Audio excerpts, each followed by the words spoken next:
Welcome to the second Positive Experiences Collective conference. Today's theme is around stories from the field. I'm Deborah Shebeko from Think Public. The Positive Experiences Collective is funded by Sport England and the National Lottery and delivered by Think Public. And so today we're going to have a fabulous lineup of speakers, but also teams from cohort 2 of the Patchwork programme. So in the morning, we have our plenary session from 11 till 1. And then we're going to have a pause for break and for lunch. And then in the afternoon, we have 2 fabulous rounds hearing from teams from the Patchwork programme. So feel free to join the ones that call to you. So what is the Positive Experiences Collective? Basically, it's a programme that's built on a shared belief that every child and young person deserves a positive, meaningful relationship of sport and physical activity, so they can build a lifelong love of movement, and hence why we're all here today. There are 4 parts of the collective that we have been running. The major part is the Patchwork programme. So last year we heard from cohort 1 that continued to go on and do fabulous things out in the world, and today we'll hear from cohort 2. And they've all been working using a design-led approach to involve children and young people in designing positive experiences of movement. The second area that we have been running, and maybe you might have attended, is the listening circles, and they're open to all. And so we've had people from across the country, but also actually outside of the country, join these to just share reflections, share support on how we can translate physical literacy into practice. Then we've got the conference, obviously, we've had 2 of those. And then we've also got our resources on the Positive Experiences Collective website. And these are resources that have come from the programme, but also from our wider partners as well. So I'd recommend checking them out. So a little bit more about the Patchwork programme. There are 25 teams, which are made up ultimately of 65 organisations. And they've all been through a 9-month accelerator. And these teams come from anything from education, from health, from planning, from community sport and youth settings, with the focus to test and learn and embed physical literacy-informed design into everyday policy, practice and places. And yeah, it's been fabulous to see how each team have applied their work very differently across the country. So I guess ultimately it's like, actually, how do we redesign experiences so that sport and physical activity feels joyful, inclusive and meaningful for every child, especially those facing the greatest barriers? And that's been the focus of cohort 1 and 2. So just wanted to give you a little bit of a feel also from the wider ripples of the work that we've been doing across the collective. We launched, I think it was last month, the Ripples report, which Lenny will just pop a link into the chat so you can have a look at that. But ultimately across the period since November 24, we've had 300 plus organisations be part of this work, which is fantastic for physical literacy to be kind of spanning out in that way. And then we've also had 200 of those that are actually non-funded organisations be actively involved as well.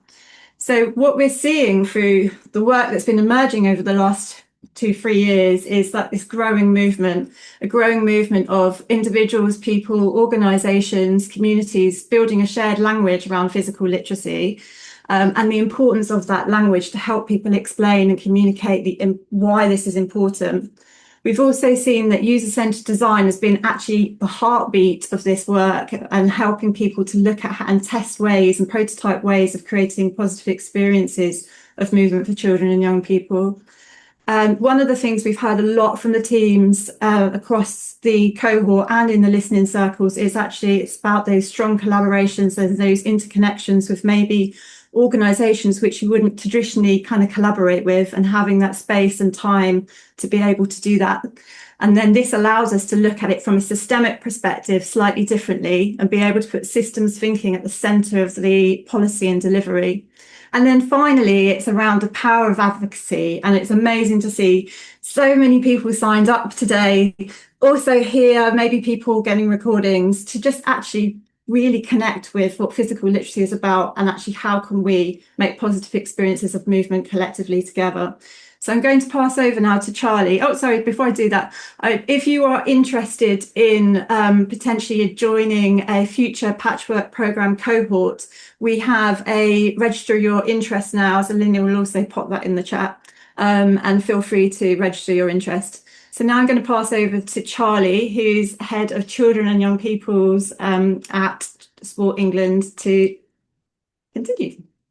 Thank you very much, Deborah, and apologies everybody. My laptop decided to reboot about 2 minutes to 11, so it's still rebooting now, so I'm dialing in off my phone, but I will join on the main laptop as soon as I can. Deborah, can I just check you can see and hear me okay? Brilliant. Okay, so just a huge thank you and a very warm welcome to everyone joining us here today. I wanted to take a few moments to reflect on the journey we've been on with physical literacy and where we're heading next. And I'll start with our why. So that, as we know, there is a wealth of insight and research telling a consistent story that children and young people simply aren't active enough. Here in England, only 49% of children are meeting Chief Medical Officer guidelines, but we know that participation isn't equal. Structural inequalities exist, and that means that children with 2 or more characteristics of inequality are less likely to be active and even more likely to have poorer experiences when doing so. And ultimately, this has to change. But there is reason for optimism. 75% of our young people here in England say they want to be more active. So the demand is there. So the challenge I ask all of us in the room here today is, how do we respond to this demand? How do we think and do things differently as a sector to unlock meaningful and positive experiences for every child so that they develop a lifelong relationship and love of movement? And that's where this work on physical literacy comes in. So next slide, please, Deborah. So I very much articulated the data behind our reason for physical literacy. And for those of you who are newer on this journey, I wanted to recap this roadmap of where we've been and where we're heading. So back in 2021, you can see at the bottom of the road that we launched our 10-year strategy, Uniting the Movement. And in this, we set out a clear priority that we wanted every child to have positive experiences of sport and physical activity. From there, we worked closely with sector partners to understand what this actually meant, not just in theory, but in real lives and in real places. And that's where we made the decision to invest in the co-creation of England's first physical literacy consensus statement, which has really helped to shape a shared narrative, a language, and a collective movement around why positive experiences matter in childhood so much. Because we know that when children have the right experiences early on, they're far more likely to develop a lifelong relationship with movement and ultimately lead happier and healthier lives, which is something we all want, whatever sector we've shown up here representing today. So moving further up the roadmap, back in 2023, we launched the consensus statement, and the message was clear from so many of you on the call. This is great stuff. We love the consensus statement, but how do we turn it into action? Which is where the creation and our investment into the positive experiences came into force. It's ultimately to support organisations to translate this brilliant consensus statement into policy, practice, and places. And what's been most powerful, I think, throughout this journey has been the people like you who have shared the passion, the energy, and the leadership through your engagement in this collective, particularly the advocates who have shaped and driven this agenda from day one. And it's brilliant to be growing that community with so many partners signed up for the conference today. Next slide, please, Deborah. So as the collective has been gaining momentum, we understand that to drive some of this change, we need stronger data around physical literacy. So we've been internally focused on doing just this. And last year, we worked with a number of leading researchers to align the attitudinal data in active lives to the physical literacy consensus statement. And what this gave us was genuinely world-leading research and insight into the relationship our children have here in England with sport and physical activity. And the message is really clear. There is a positive association between physical literacy and activity levels, as this slide shows. So the more a child agrees with the different elements of the consensus statement, the more likely they are to be active. But most importantly, the more they're likely to be having better experiences when doing so. And that's the key point, really, and is all convening here today, is this work isn't just about children getting active and being more active. It's about the quality of those experiences, because that's what shapes their physical literacy. And that's why this work is so important. So we're in a really strong, solid place with this data, and we're looking to build on this year and year. Next slide, please, Deborah. So I wanted to bring us sort of more into the here and now and our direction of travel moving forwards. And as this slide shows, there's been change happening around physical literacy at different levels across the system. At a policy level, physical literacy is increasingly being recognised, embedded and referenced in national policy, as the multiple mentions of physical literacy in the recent Game On report show. And we are hopeful that this continues through a more holistic approach to the new PE curriculum, and that would drive huge, significant change. At a programme level, partners are actively using the physical literacy consensus statement to redesign delivery. Organisations like Chance to Shine and the Oak National Academy are already doing this amongst many other partners. And it's great that you'll hear from Dan at the ECB shortly as part of our panel, who's used the consensus statement to redesign and revamp their youth participation programmes. Moving then onto that final level, which is the place work. And at a place level, we're seeing real momentum. Over the past 2 years, 13 of our 80 place partners have taken part in the Patchwork programme with local organisations within their system. And increasingly across the expansion, deepening and universal place work, we're seeing physical literacy being increasingly used as a lens for this work. And it's great that you'll be here from a number of place partners this afternoon during the Stories from the Field session. So I'd really encourage you to lean into those sessions as well. So next slide, please, Deborah. So looking back to that policy level, I'll just wait for the slide. Great, thanks, Deborah. And this is hot off the press, I think, for a lot of you. And I'm really excited to share that Child First Physical Literacy Informed Design will be our lead domino in our children and young people priority in our new 5-year plan due out this summer. So we've got the 10-year Uniting the Movement strategy. We're about to release a plan for the second half of our 10-year strategy. And I think the fact that we've explicitly mentioned physical literacy, it is our lead domino along with Child First informed provision in design, really reflects how far we've come on this journey together in a relatively short space of time, and just how important we at Sport England and many of the organisations we work with think and know this work is so important in tackling inactivity and inequality. We also know that for many of you, you've been calling for physical literacy to be more visible in national policy, because we know that that visibility drives action. So we hope that this commitment from ourselves here at Sport England, alongside the wider policy developments I've mentioned, helps to further catalyse and accelerate our collective work in this space. So it's a really exciting thing to share with you here today. So please do watch this space. Next slide, please, Deborah. So as I look to wrap up, it is clear from my perspective, speaking to so many partners out there across multiple sectors, that physical literacy isn't going anywhere, and it is way more than a buzzword. If anything, it's becoming more prominent across our policies, our practice and our investment choices, as our 5-year new plan indicates. Within Sport England and across many of the organisations we work with, we know that physical literacy is becoming increasingly used as a North Star for our work.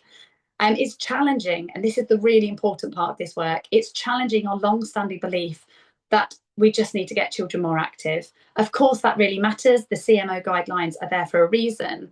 But what matters more is that every child is having quality, positive experiences of movement that they can access, that are inclusive.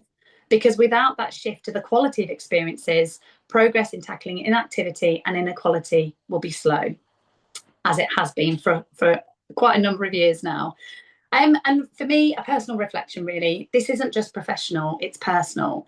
It's changed the conversations I'm having with my children about their love of sport and physical activity, and what I'm noticing from the sidelines as a parent, because they, like every child, deserves to have experiences that bring them joy, that give them a sense of belonging, and that spark a lifelong love of movement. So I see this play out in real time as a coach. I've put an embarrassing photo of me there on the slide. As a coach for my daughter's 9-a-side football team, It was our first season this year, and I felt a lot of pressure. I don't know about anyone else on the call, that professional pressure to know that it should be child first, it should be physical literacy informed, and balancing that with the reality of coaching a new sport for the first time. It's quite a challenge. So there's a lot of empathy there. Oh, thanks, Robert. And I think our motto this year has been friendships before football. We focused heavily on connection and how the children felt, because most of them were new to the game. We wanted them to leave every session feeling better than when they arrived and wanting to come back for more and more every week. Now, as we moved into our second season, we're going to build on those really strong foundations, bringing more focus to those think and move domains, because every element of the consensus statement is of equal importance. So in summary, this is why this work matters so much. It has brought so much energy and purpose, both professionally and personally, not just for me, but across a growing community of passionate and committed partners like yourselves. So I just want to wrap up by saying this is our shared mission.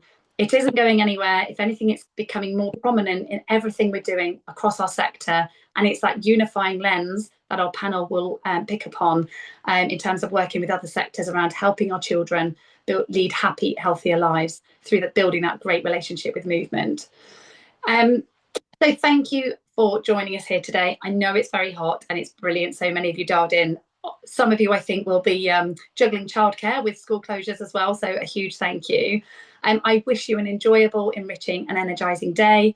And finally, a big thank you to all of our presenters, the Patchwork Programme teams for their brilliant work over the last year and the year before, and to Deborah and Lenny at Think Public and Matt for their continued energy and leadership of the collective. So that's all from me at the moment. You'll hear more from me soon. I'll try and get onto the official Zoom thing. So thank you for bearing with me, and over to you, Lenny. Great, thank you, Charlie. Wow, I mean, to be a football coach for your daughter in your role, it's like being a chef and having to cook dinner at home for your family or something like that. So well done, thank you. So hi everyone, my name is Lenny Nahr. I'm a designer with Think Public, and I co-lead the Positive Experiences Collective with Deborah. And what I wanted to do today was just very briefly share with you kind of, we take a design-led approach with the Patchwork Program and the Positive Experiences Collective, and we wanted to highlight what we really mean by design. And so there's this quote we keep coming back to, that every system is perfectly designed to get the result it gets. And that's really how we see design. The question is never whether your system is working. The question is always, what outcome is your system working towards?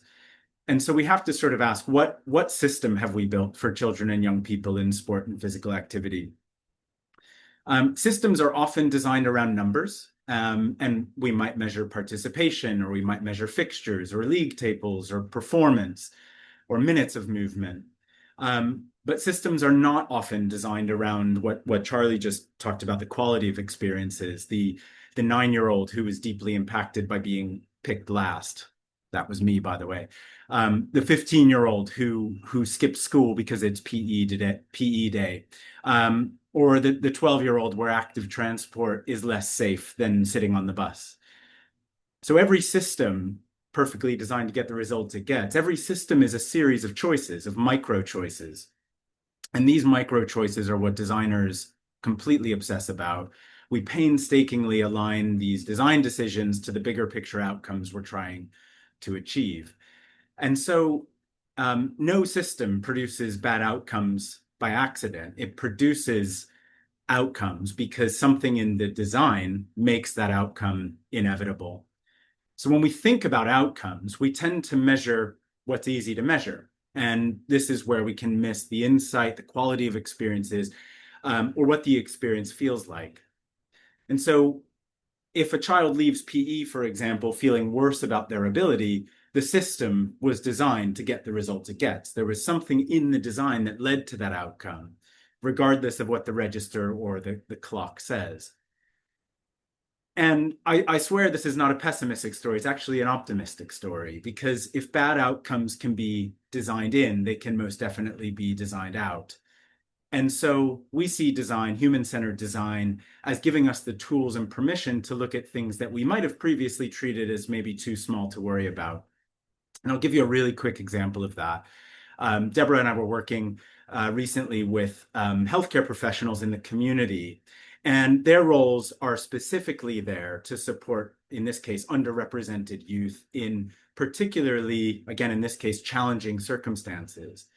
And we looked at our overall picture of the system, which on paper stated that services were in fact available to this group. There were youth centers in every part of the geographical area we were looking at. And when we actually started talking to the healthcare professionals in this area, the penny sort of dropped that, you know, this healthcare professional suggested, well, have you been to those youth centers? Have you tried to approach the door? And so she told us to literally go and try and open the door, and told us to imagine that we're, for example, experiencing social anxiety, loneliness. Maybe we're feeling embarrassed about our circumstances. And maybe we haven't even interacted with somebody in weeks. And we approach this door to attend a group session that they've been painstakingly trying to encourage us to join. And we're met with a locked door. We're met with a locked door with an intercom buzzer. And if we make it through that barrier, we're then met with a sign-in sheet. And we're greeted by somebody maybe behind plexiglass asking if we have an appointment. What are you here for? And it hit us, you know, how would that actually feel? And all of those choices, those micro choices, are design decisions. And they were all just begging for us as that individual, as that person going through a really challenging circumstance, to turn around and get out of there. And so sometimes it's about environments and the micro choices in environments, but other times it's about interactions. And one of our patchwork program participants told me about the impact that a fist bump can have, positive or negative. For one child, it's a massive motivation. For another, it's a reason to run away. And so small design decisions can have a massive impact. The patchwork program consists of 5 gatherings, 3 in person, 2 virtual. And one of our in-person sessions is held very purposefully at the Design Museum, where we think about these micro moments that have a big impact. The Design Museum is wildly inspiring, a massively visual place, and we take the cohort into the exhibition, which highlights how everyday design solutions have impacted the world. And so I always point to the road signs, which were standardized in the 1960s. Before that, every local council had their own design system. It's like sort of hard to comprehend. And how something as inconsequential as the shape and spacing of lettering, for example, can impact safety and understanding. And so we ask participants to reflect on how small design decisions can lead to a massive systemic change. And so designers, you know, we see the world in these really unique ways, and we try and help the patchwork program participants see the world in a similar way. And one example I wanted to bring to you is from this designer. His name is David Engwich. And he's a designer, and he calls himself a placemaker in Australia, who works to help communities thrive in the places that they live, work, and play in. And I have just a 1-minute audio clip of David explaining a project in Perth that I'd like to share with you.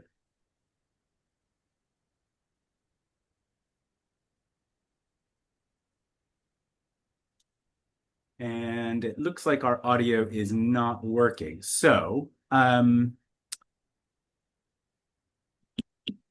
they were so scared that the bats and balls would get Deborah, stolen that they gave them to a retailer. And if you wanted to play ping go pong, back a slide, please. you leave your ID with. Yeah, thank you. Just to start it over. Thank you. Sorry about that. So I did some work with the city of Perth here in Australia to animate their town square, which was largely dead. They had 2 table tennis tables in this square. They were so scared that the bats and balls would get stolen that they gave them to a retailer. And if you wanted to play ping pong, you'd go and leave your ID with the business, and you'd get the bats and balls, and then you'd take them back and you'd get your ID back. And after the mayor did my workshop, he said, my God, I didn't realise that arrangement is telling everybody in our town that they're a thief and a robber. Let's do an experiment. Let's leave the bats and balls out on the table 24/7. About 6 weeks later, I got an email from him saying, It's costing us about $20 a month to replace the bats and balls that go missing. It's the cheapest investment we've ever made in bringing our town square to life. And what amazes me is that we are prepared to spend so much on CCTV and all sorts of negative things that send bad messages. We will spend hundreds of thousands on that, but we balk at spending $20 on some bats and balls. And so how inspiring is that? I mean, small design decisions, decisions that we rarely even think are decisions, can have a massive impact. And so big shifts can happen when you change who you're designing for. And if you go to the next slide, please. That's what we've seen with all of our patchwork program cohort 1 and 2 teams. They're all backed with the knowledge, understanding, and advocacy for physical literacy. That understanding is shaping policy. It's reshaping how the workforce is trained. It's driving then collaboration across places and organizations. And at the heart of it all, children and young people themselves designing alongside us, not just for them, but with them, taking a true sort of co-design approach. And so, you know, before I hand back over to Charlie, I think that, you know, the big message here is that if every system is perfectly designed to get the result it gets, and we want different results, then we have to design differently. And so ultimately, when we think of design, there's millions of frameworks for design. I'm sure you've all seen the double diamond framework. Design is not a framework to follow. It's a decision that we're making that children and young people's, in this case, experiences are what we're accountable to, not the target, not the participation metric. And how design can sort of enable that is what we're really, really excited about and what we've been supporting the Patchwork program teams on throughout the past couple of years. So with that, I'm going to pass back over to Charlie to introduce our wonderful panel. Thank you. Wonderful. Thank you very much, Lenny. And you'll be pleased to know, everyone, that I am back in the game with my laptop. It decided, like I said, to do the whole reboot. So I'm now looking professional again. So apologies. Lenny, I can see you. Are my slides showing up okay? Wonderful. Yeah, thank you. And what we love, we get a lot of feedback from colleagues who have been involved in the Patchwork programme around how Deborah and Lenny think as creative designers, user-led designers, and it really brings a fresh perspective. So this morning, that was a sample of Lenny and Deborah's deep thinking about design that we can all apply into our everyday work. So moving now on to our panel session, and I'm delighted to introduce a fantastic lineup of panelists for this next session. This part of the agenda is about sharing thought leadership and looking ahead, exploring where we want physical literacy to be in 10 years' time and the role it can play in tackling inactivity and inequality.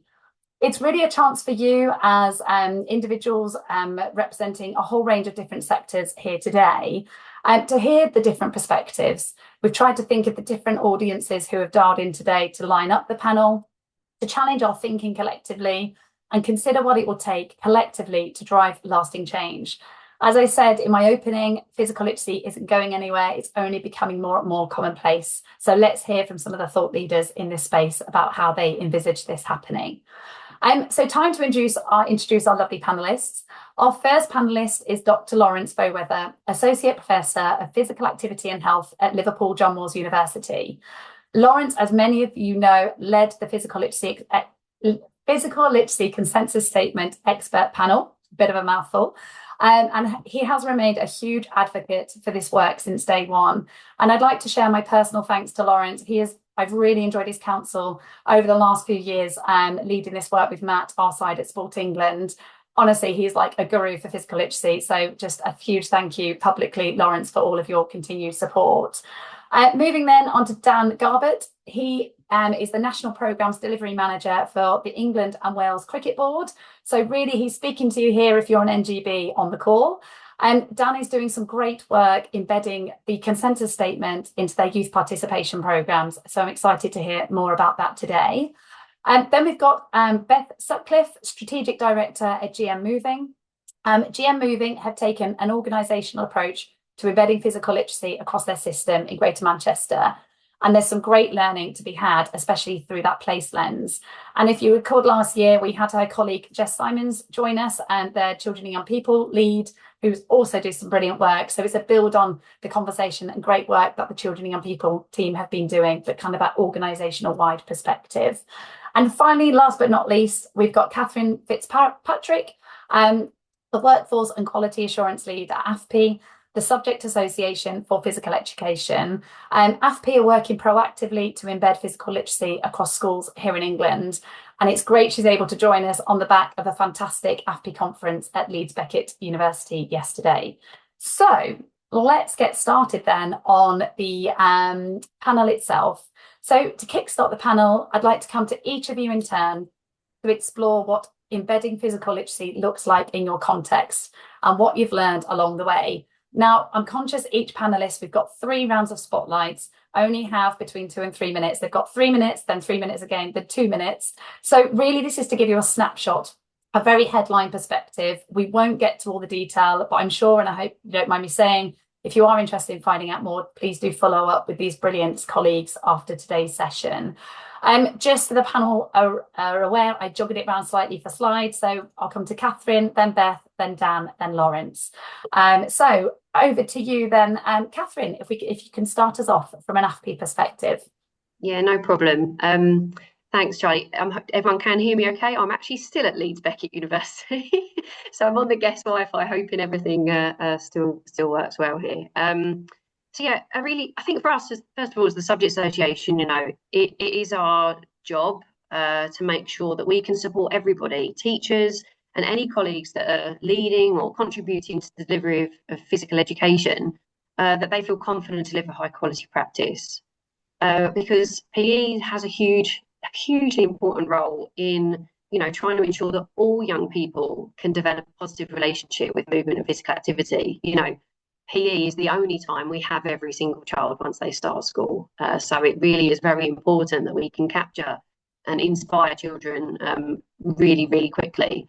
And so, for us at the moment, it's really around really trying to support the workforce, particularly our primary generalists. Do they feel confident and competent to deliver high quality PE? Because without that, we aren't going to get that inspiration. We aren't going to see children having that positive relationship. And we know it's around year 2 now, children have already made that decision. So that's again why I'm referencing our primary colleagues there. And then as they travel through school, we've got to keep that excitement, we've got to keep that inspiration there so that we can have that positive relationship. So at the moment, a big push is on our sort of rewrites of our qualifications. So we've spent a while rewriting the primary PE specialism course, often referred to as the level 5. And within that, we've embedded a holistic approach. High quality physical education is not just about the physical. I'll touch on that a bit more when I answer one of the other questions for you. But, it's about the physical, the cognitive, the social, the emotional. And what we've been able to do for our pilot phase of this rewrite of the qualification is really see that transformation in practice. We are empowering teachers to see that learning can be celebrated across those domains. And through that, the impact on pupils has been absolutely phenomenal. And we're already seeing that little impact just through our pilots at the moment of those courses. So we're very, very confident, but that's just one qualification. And obviously there'll be lots more to come. Brilliant, Catherine. Beautifully on time. Thank you. Beth, over to you from a GM perspective.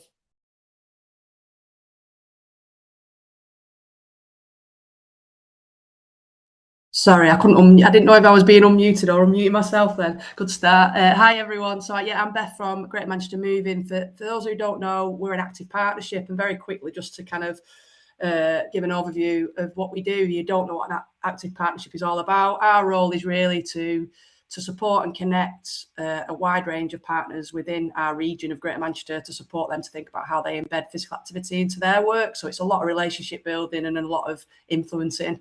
And I suppose I just wanted to really focus on, in our context, what physical literacy has meant is really kind of recognising it holds relevance across all our work. So our work is about supporting young people, absolutely, but it's also about working across that whole life course and population. And what we found kind of recognised very early on is that whatever priority area or focus work that you have within our team, that this is really relevant and vital across the work. And we started with really kind of unpicking that and feeling that ourselves as a workforce. So Jess, who's already been mentioned, has been an absolute champion for this work, and she's part of the Children and Young People team, but she's helped us engage as a workforce in it and feel it ourselves and recognise that someone's relationship with physical activity isn't linear. It's not, it's up and down throughout the life course, and there's different phases of your life that will affect it in different ways. And that really brought that home to me. So on a personal level, I've got a two-year-old little girl, and I've been very active throughout my life. And I'd not really paid attention to the different relationship I'd had with physical activity until Jess kind of brought that forward. And I was able to reflect through my pregnancy and through having a small child, what that actually means to me. And therefore, when I'm going out working with health colleagues, I'm able to really bring that to life to them, working with different populations in the healthcare sector. So I think in terms of our context, it's recognising when we're talking to other workforces and other health professionals, other people working in place, starting with why movement matters to them really helps them then think about how they will support and engage their patients, the people that they're wanting to improve the lives of on a personal level, by really using physical literacy as a tool to do that. And I think one of the other things we've really learned, just to kind of finish on, is that language really matters. So it's helped us really think about how we talk about movement, physical activity and sport, and how we use that to help, again, influence, build relationships and trust, and really support people to think about how they embed physical activity into their work and how it's relevant to them, whatever age group, population, community that they're working with. Brilliant. Thank you, Beth. And like I said, it's been wonderful to see the work gain momentum across Greater Manchester. Okay, Dan, over to you, and I am driving your slides, so I'll be guided by you. Lovely. Just onto the first one, just as a bit of an overview of National Youth Programmes. We've got two National Youth Programmes, have been going about 10 years now. All Stars Cricket was introduced in 2017, that's for 5 to 8 year olds. And Dynamo's Cricket, so that's like the entry point, and then Dynamo's Cricket, which was 2020 originally, but we know what happened in 2020, so it actually rolled out in 2021, and it kind of acts as a bit of an entry point for 8 to 11 year olds, but also a bit of a bridging tool for clubs to bring kids out of All Stars into kind of club environment. It's essentially like an out of the box program, with every participant getting a playing pack. The club get kind of all the kit to deliver it, all the training, they get money back from the sign-ups and all that kind of thing. It's run by activators, not coaches. So they undertake a kind of shortened training process that we design, roll out online, but also face-to-face through our kind of recreational cricket boards who deliver that locally. We have a curriculum for each programme, which is updated every year, served to our activators through our coaching resource, which is called I Coach Cricket. Scale-wise, it's about 100,000 kids per year sign up. And we're on course for our kind of biggest year yet this year. And it's around 4,900 courses that kind of take place each year. And it's a real key driver for us in growing and diversifying the game for girls in particular. We've got around 30,000 girls every year participating, and also deliver around 20,000 bursary spaces to support kind of underserved communities. So if you just slide on, that'd be great.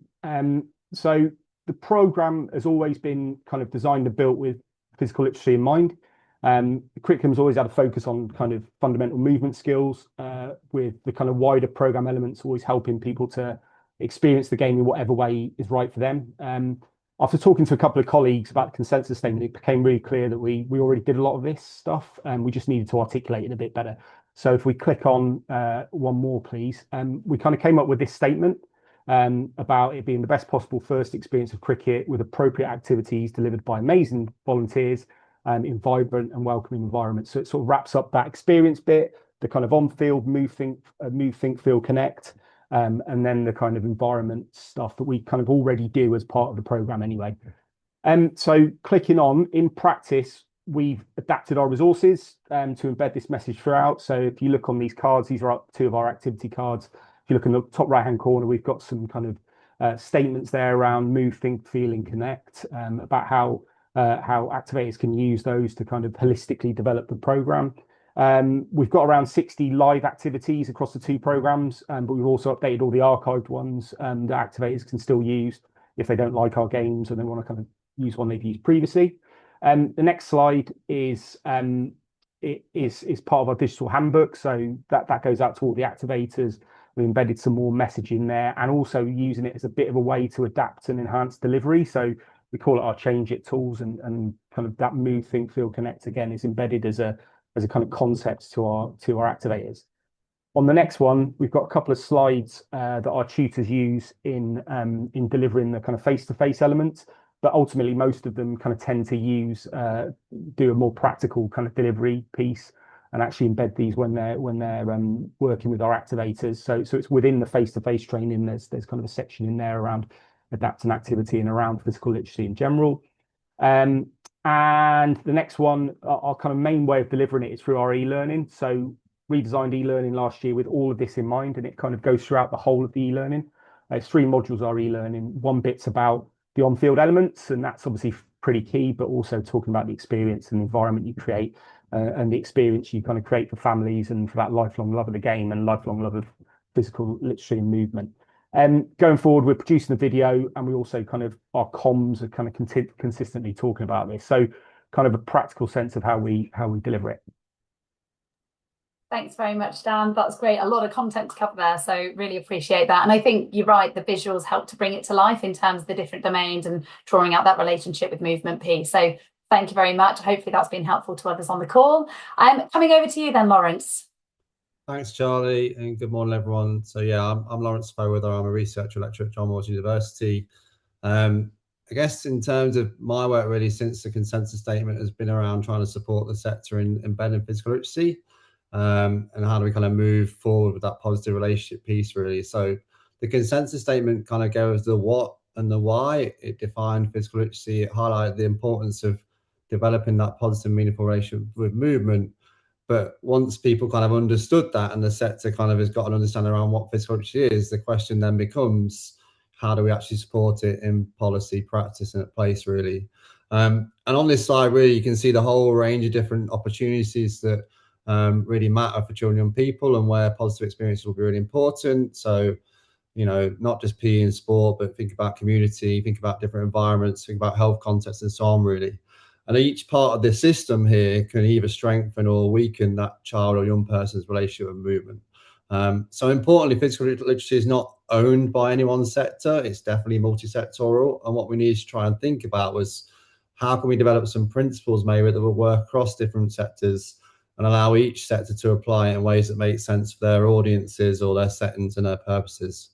Next slide, please, Charlie. So some of you might have seen these, but if not, you know, I'd like to draw your attention to it, because I think these are a bit of a game changer, really, in terms of where we're going to go next with physical literacy. So we've developed these action-focused principles for physical literacy, and in essence, these have helped to create a lens for how we can create and support positive experiences. So I'll just go through them very quickly. T is for tailored. Tailored is about being person-centered. It's about adjusting for people's preferences, strengths, and needs, and circumstances. The H is for holistic, and Dan had some really good examples there about holistic in terms of supporting how people move, connect, think, and feel. The R is for reflective. That's about giving people chance and space to reflect on their learning, their journey, what they enjoy, what they find meaningful, and what they want to do next. The I is for inclusive. That's about equity of opportunity for everyone, but also about making people feel like they're welcome, safe, supported, and ultimately they belong. The V is for varied. So we want to give children and people different ways to move, different experiences, different activities, and different levels of challenge, so they can enjoy themselves and keep learning and enjoy it and stay interested. And then the E is for empowering, and that's where concepts like voice and choice are really important, but so is things like feedback and encouragement and positive affirmation, so that our children and people have ownership on their movement journey and want to do it kind of going forward, really. So, I mean, some of these Thrive principles are not necessarily new ideas. So most people working in PE or sport or movement will be aware of concepts like inclusion and voice and choice and being person-centered. But I think the value of Thrive is basically combining these ideas together as one coherent set of principles. So when applied together, they strengthen the likelihood that people will have positive, meaningful relationships with movement and the kind of experiences that will support physical literacy. Thanks, Charlie.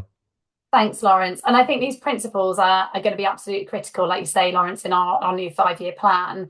And we've already met internally with our Insight colleagues, haven't we, Lawrence, around how we align the activity check-in and active lives future iterations around these Thrive principles, because we think that can be the common framework we're all working towards that really bring this to life. So that's great, thank you. We're going to move on to our second spotlight. And what I'd like you to encourage you to do to make this as interactive as possible, if you've got any reflections, I've seen there's a comment about remembering cricket being introduced in their school. If you've got any reflections or any questions, we will be coming onto a Q&A after spotlight number 3. So please do make this as engaging as we can using the chat box. Okay, so our next question is, looking ahead 10 years, what do you think within your different contexts? We've got 4 different contexts presenting here today. What would success for physical literacy look like in 10 years' time? And what needs to change for us to get there? So, Catherine, can we start with you again, please? No problem. Yeah, there's so much, so much that you could say here. I think, not to repeat myself, but what is absolutely essential is that in 10 years' time, all pupils are accessing high quality physical education. And we know that for a long time, obviously, there's so many amazing people delivering great PE, but it's what is high quality PE, and it's spreading the word that it's absolutely not, as it has been, the big misconception still that it is just about the physical learning, that we have got a holistic approach. And by adopting, opportunities to celebrate children when they show successful learning outcomes that are, yes, physical, but also cognitive, social, emotional, by adopting this physical literacy informed approach, if we can get there, of course, we're going to have a significant impact on the number of pupils that are coming through our schools, whether they're leaving us at the end of year 2 in infant schools, the end of primary, the end of a middle school journey, or all through schools, or our secondary colleagues, that as many pupils as possible, if we absolutely, really, truly are delivering high quality physical education, we are going to inspire so many more children to have that positive relationship, and therefore feeling the pupils this time feeling empowered to make those decisions. Obviously, the enrichment framework is going to support this, because there's going to be so many more opportunities now for young people to access. Lawrence reading, I love that Thrive. So many things from there, being able to personalise. Really think now, well, actually, I really want to do this. I've had a great experience in PE. My PE teachers inspired me. My primary school teachers inspired me. Let me go and access all these things. The enrichment framework and the introduction to the enrichment framework is really going to support schools to create those opportunities. But it's obviously all got to start with PE again and the curriculum. And we are in the middle of still drafting the national curriculum. I wish I could share things. I can't. But what I can mention again is that we were challenged through the curriculum assessment review to make sure that physical, cognitive, social, and emotional, this holistic approach, not just restricted to PE, but was front and central, was really clear. And obviously, obvious links, and we're trying to really make sure we're making this clear with schools now: physical, cognitive, social, emotional, move, think, feel, connect. We are talking the same language. And so hopefully, fast forward 10 years, people will be very used to bringing to life our new curriculum that will have this physical literacy informed approach extremely clear throughout. Thank you, Catherine. And all of that makes so much sense. I think our research here at Sport England shows that 1 in 5 children rely on at-school provision for positive experiences. So actually, the new enrichment framework, the new PE curriculum, whenever it's coming down the line, if we can make the experiences holistic and amazing and brilliant, we are giving every child the opportunity to build that lifelong relationship with movement. So yeah, that's really great news to hear. Thank you, Catherine. Beth, coming over to you. Yeah, brilliant. I suppose we have this question. It made me think, when we're working on things like culture change and system change, it's not always possible to kind of have key indicators of change and a line of sight of cause and effect. But I think there are some really key things that are in our control that we can measure and we can kind of see progress in. And I think, from an active partnership point of view, and there'll be other people in the room, some really tangible things that are going on at the moment. We're going through our next round of investment and kind of refocusing our priorities for our next few years of work. And so that means we're rewriting business plans, we're rewriting delivery plans. So how do we make sure physical literacy, the language, the mindsets of that are embedded in our work plans. But then also we've got a lot of influence and ability to influence wider strategy, wider policies of our partners. How are we making sure that we're embedding the language, again, the ethos into those policies and strategies for their work and going forward? So I think there's some really tangible things like that we can influence in our role, and there'll be other people on the call in similar roles. I think the other key indicator is, are we seeing a shift in the way that physical activity and movement is talked about? So, whether that be teachers, that's just been mentioned, but also employers, in the media, again, things that where we have influence and control. How are we talking about it in media, but how are we supporting our partners to do the same? And again, going back to that kind of framing and language matters, I think we can really, really influence that. And then I think just what I would also kind of like to see in our work is it kind of be more explicitly used as a tool across the different areas of work and with our partners. I think we're doing that kind of subtly, and it's growing, but can we be a bit more proactive about it and explicit? And again, that links to making sure it's embedded into plans and policy as well. Thank you. Thank you, Beth. And that's what I love about the GM perspective and other active partnerships perspective. It's that kind of the systems change you're trying to do there, and connecting this as a shared language, shared narrative, shared ambition across all the different parts of the system, all the different layers. It's very complex, the challenges of tackling inequity and inequality, and it needs to be a consistency there, which is where physical literacy comes in. So that's great. Thank you. Dan, over to you from the UCB perspective. From our kind of position, our programs are primarily about, child participation, but it's almost as much about getting volunteers into the game. So our workforce on national youth programs are obviously often brand new to delivering sport. There's obviously some existing coaches, but for many, it's the first time they stood in front of a group of kids to deliver activity. Many of them don't have the biggest background knowledge in cricket, so emphasizing that kind of wraparound and the need for that holistic delivery of physical literacy is really important for us. I hope that by embedding this approach at the start of that delivery journey, they'll take this through as they progress along with the kids, becoming qualified coaches as they go, and obviously bring that through. I've been working in cricket for 10 years, and we've seen quite a big step change in this area, and clubs are more and more welcoming environments for the whole family and community. And they're wrapping around the sport itself with a wider experience. So I think in the next 10 years, I hope this continues to be the case. I want to see clubs focusing even more on the experience and the engagement of everyone, and the experience of sport and the environment of sport, as much as just servicing, a first team of generally 11 guys. There's obviously a real wide range of attitudes, and in clubs and coaches sort of deliver things differently. But I think more and more coaches are becoming more holistic and more child focused in what they do, and not just kind of sport for the sport's sake, really. That's not just down to us, it's national youth programs. There's loads of people across the ECB pushing positive messages around lifelong engagement, and we're just the ones that kind of articulate it specifically. In terms of what needs to change, I'm pretty positive about it. I think if you kind of seed that information, you seed those messages, certainly from an NGB and a sport point of view, it kind of can organically create a bit of a movement, really. People who experience these experiences, these positive experiences, will vote with their feet, almost demand that programs and products that we deliver are underpinned by this. And those kids that are being delivered to now, they'll be future parents and the future coaches that, as long as our activators do it in the right way, then hopefully they'll carry that through with them. So yeah, I'm quite buoyed by it all, really.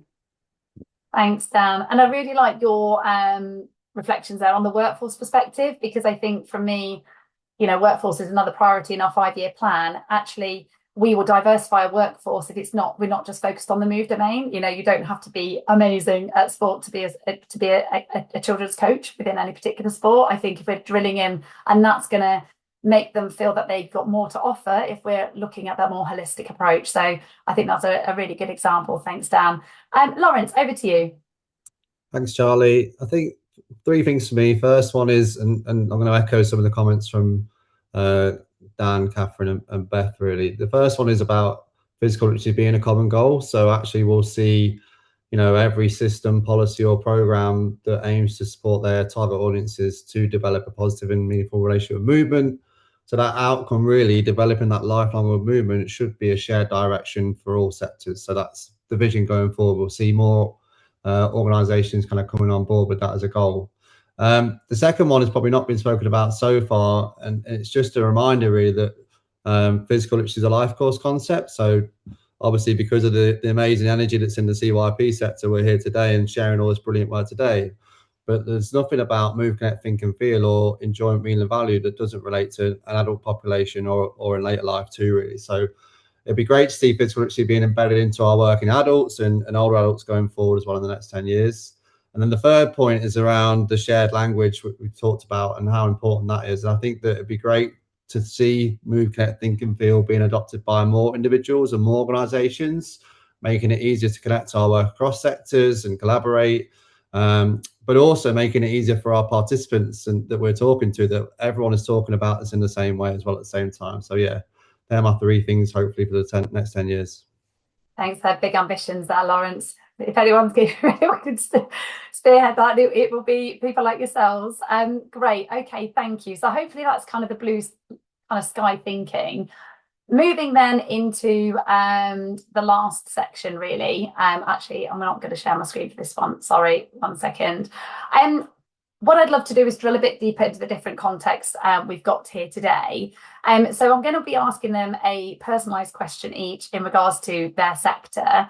So Catherine, I'm going to come to you first. And really, in a couple of minutes, are you able to articulate how physical literacy can act as a catalyst for meaningful change in practice in schools? I know you've touched on some of this from, you know, some of the work you're doing at AFP, some of the ideas for change, but yeah, just to really put it in a nutshell, what do you hope, if any teachers, practitioners working within the education system and colleges, Sarah, you're very right to call that out on the call here today.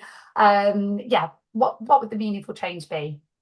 Yeah, I think when we're thinking about practice, it's going to, obviously, the meaningful change has got to come from more education, more communication, more support, because, you know, there's a number of specialists, you know, even secondary teachers will still say, oh, I'm not really sure how I actually approach this, you know, the holistic focus and things. And then obviously you've got your primary colleagues who, where that maybe generalists will say, I don't feel confident at teaching PE. And I think once we can really explain, you know, what we actually mean by move, think, feel, connect, what we mean by through the new curriculum, you know, physical, cognitive, social and emotional learning, we can really empower teachers who really lack that confidence, because anyone who is educating young people, whatever, you know, again, yes, colleges, yes, secondary schools, primary schools, infant, junior, whatever context we're teaching within. I mean, we're experts with our young people.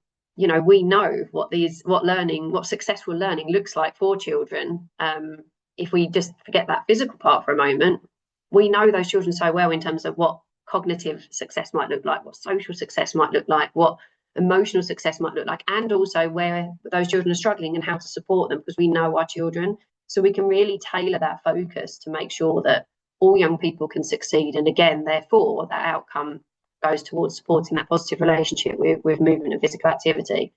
But I think it's just going to be, hopefully through the new curriculum and all the changes we're making to training, in terms of sort of using physical literacy as that catalyst for change in practice, it's got to come from education. You know, even delivering workshops this week, last week, week before, still got that misconception that PE is all about the physical, and it can't be, because children fail and then children don't like it, and of course not, you know. So we've got to have that whole holistic focus to make sure that teachers feel empowered, and therefore children are going to have that positive relationship that they hope they continue throughout their lives. Yeah, thanks very much, Catherine. A really compelling vision there. Dan, coming to you then. So from an NGB perspective, what has helped or hindered on the purpose of today's call is also to share things that may not have worked so well, and your journey. So what's helped or hindered your journey as an NGB embedding physical literacy, and what advice would you give to others starting out or are sort of just embarking on this journey? Yeah, so the first thing I'd reflect on is what I said earlier, that we're already doing quite a lot of this stuff anyway. The kind of physical literacy was already kind of baked into the philosophy and the delivery of the program. We've got quite a lot of control over this program. It's not like coaching, which is so wide deals with so many different domains, so many different environments, from kind of starting up all the way through to the England team, you know. So I think if we tried to kind of initially roll it out through coaching, it would just be lost in the mix, really. It wouldn't necessarily be seen as relevant. So I think that's what's helped us, is the fact that we're quite agile. We can kind of design our programs. We have control over our programs and curriculum to be able to kind of cater for different messaging. We'd always kind of had a bit of a go at kind of communicating this, and done it in a load of different ways. We had a load of different models previously through our training, but actually the consensus statement just kind of brought it all together. So that was why it was quite easy for us, really. It was kind of able to bring it in. So I think from if we're advising anyone else to do it, I would say kind of start in an area that you have kind of quite a lot of control over. So a national program or a youth development program or something like that. I think going and trying to kind of embed that message, and I've seen some messages in the chat about volunteers. Volunteers are so they're so up against it. They've got so much to think about, and if you then kind of layering on, oh, and by the way, we want you to kind of live and breathe this, I think the messaging would get lost. So I think a really kind of targeted approach to start with, and then hopefully it kind of bleeds through to how clubs and our centres, for instance, would deliver it. And that's kind of how National Youth Programmes has kind of worked, really. You know, we provided everything out of the box. It was really kind of proof of concept there was kind of thrown at clubs, and they kind of run with it now, and it's definitely changed the kind of environment in a lot of clubs and their approach to including everyone and looking at a kind of life cycle of someone coming into the club as a 5-year-old and hopefully leaving as or not leaving as an 80-odd-year-old, and being a part of that, you know, all the way throughout that journey. Thanks, Dan. That's great. And I think Dan's point there for me on reflection is that this work on physical literacy is an evolution. It's not a revolution. As Dan said, our workforce, 80% of our workforce are volunteers on a coaching perspective. So actually, we don't want to keep asking them to do more. Let's pick the stuff they're already doing well, where they're looking at that child, the whole child in front of them, and coaching the whole child and trying to develop them in a holistic way is a really good starting point. So I think it's really important, the narrative we have here, which is, yes, let's build on the great work that's already happening out there. So that's great to hear. Thanks, Dan.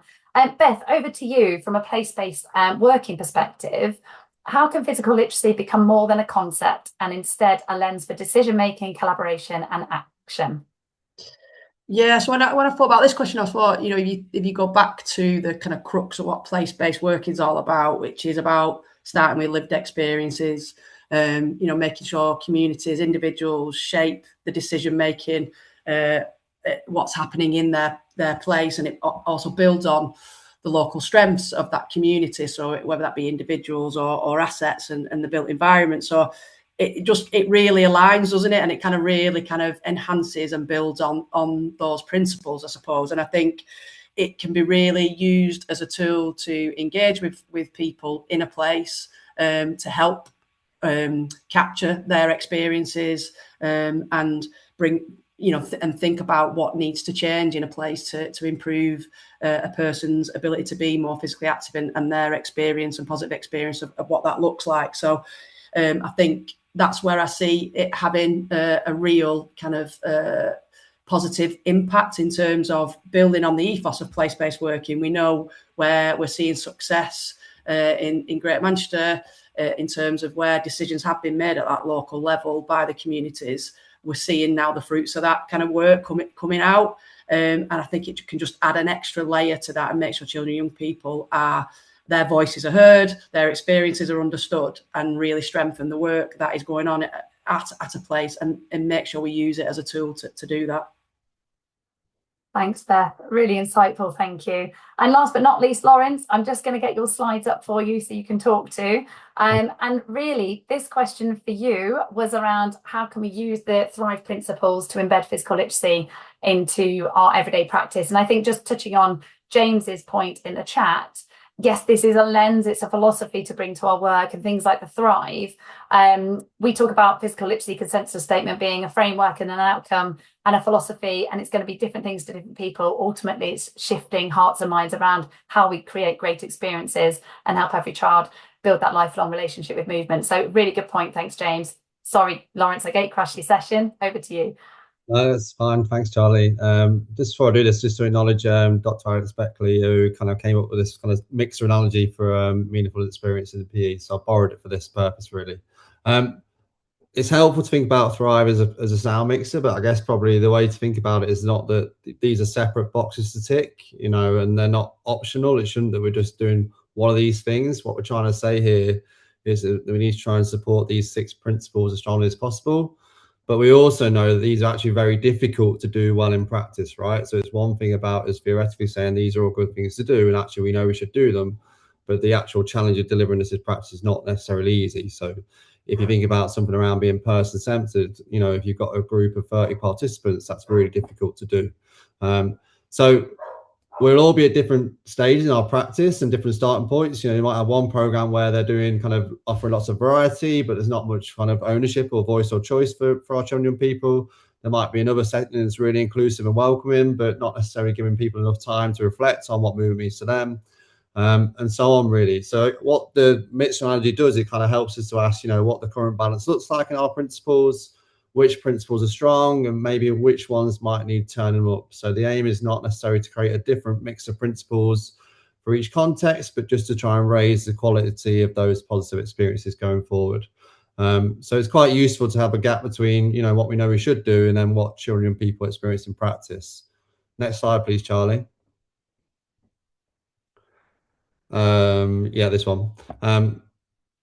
So one of the things, and the Thrive principles, and also what you see on the screen now in terms of some self-reflection questions, these are all available on the Positive Experience Collective website. So if you go to the best practice tab, you can find different resources related to this.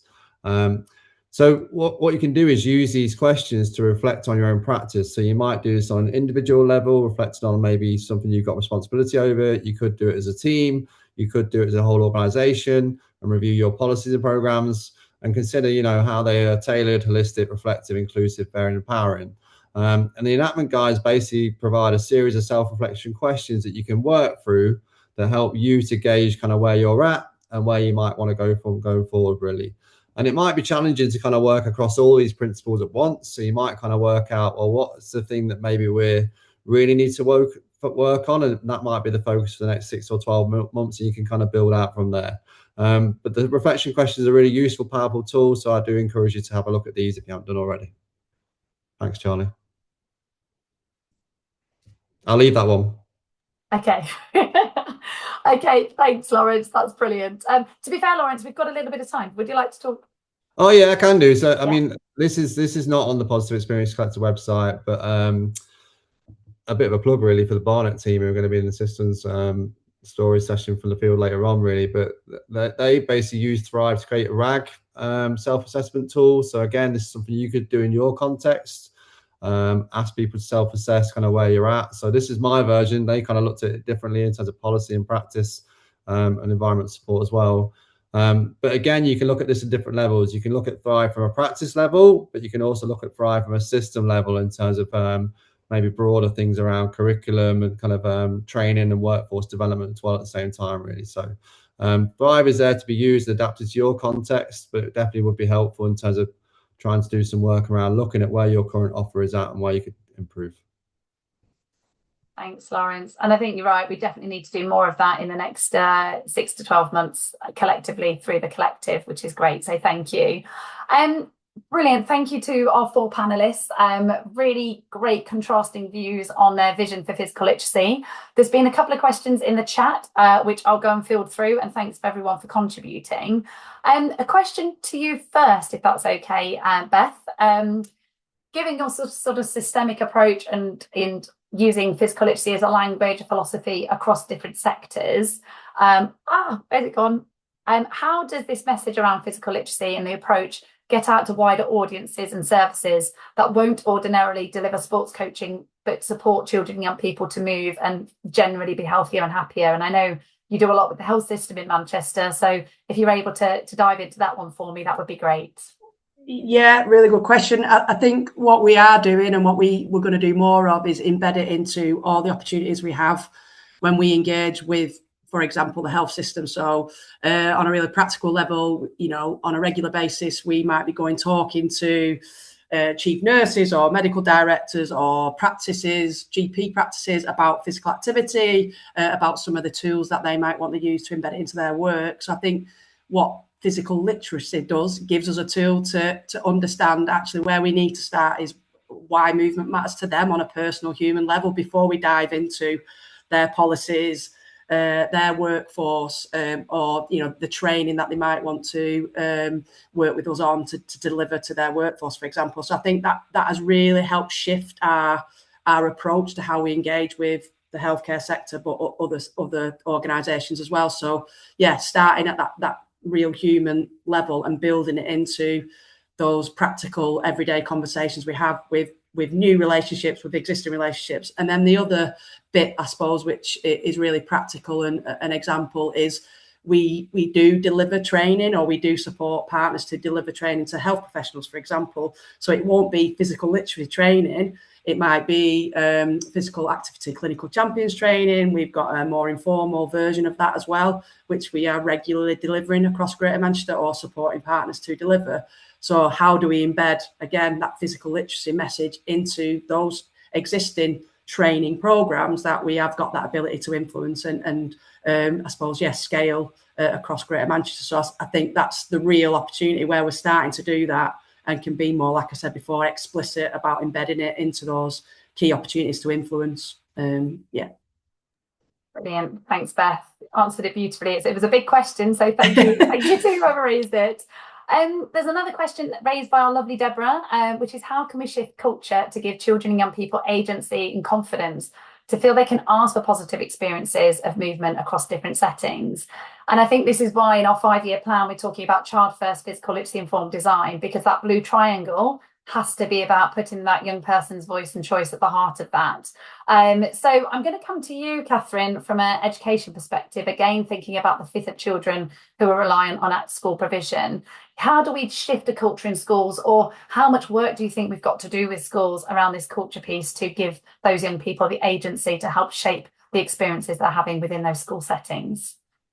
Yeah, it's really hard, isn't it? Because it's like, again, it's making sure that, first of all, do all schools, I've seen lots of different conversation, chats and comments in the chat around, do schools, do teachers even really understand what this is?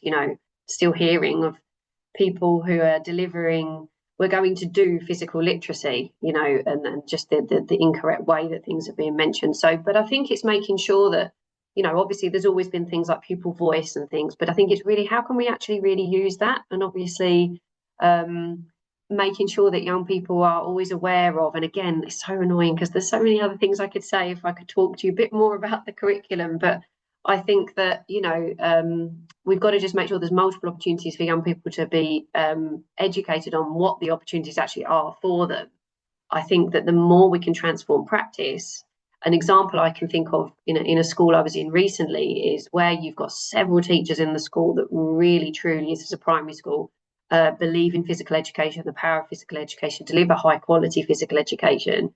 Some of the children, as they moved into a year 5 class, were very aware suddenly that actually this was not the case. They weren't experiencing great PE because they now were with a teacher that didn't value it, didn't enjoy it. So I think it's also, the more we can, this is a roundabout way of saying, I think we've got to, particularly with the primary and the younger children, got to start with the workforce, because I don't know if those children would then necessarily know what they want yet, or what is great, what isn't so good. And obviously then that message will carry through to secondary schools. But yeah, I don't know if I've answered that question very well. Sorry, I started to go off on a few tangents, but... No, it's a big question. It is a big question. And I think it's really interesting from an education perspective. And, Catherine, I'm really, really pleased you've joined us today, even though, you can't share much about the curriculum, but it's just knowing it's in safe hands is all we can ask for at this stage. So thank you. Dan, on the same point, from a sort of community sport perspective, within cricket or any other sport, how do we give the agency, or what are you seeing? Obviously, there's campaigns like Play Their Way, which is about choice, voice, journey. What are your sort of thoughts around that? I think from what Catherine said there about, young kids not necessarily knowing what they need or what they, I think they'll show you pretty quickly in a kind of sports context that they are or aren't happy with what's going on, from a behavioural sense, obviously. I think what's really important is having a workforce that are willing to or confident enough, I suppose, to be able to go, this isn't working, let's change it, let's do something differently. And this is in a real practical sense. I'm not talking kind of like on any kind of strategic level or, but literally within session. I think you get that child voice from the behavior, you get that child voice from the engagement, and kind of almost calling that out to our deliverers is really important. So we sort of say, are the kids enjoying it?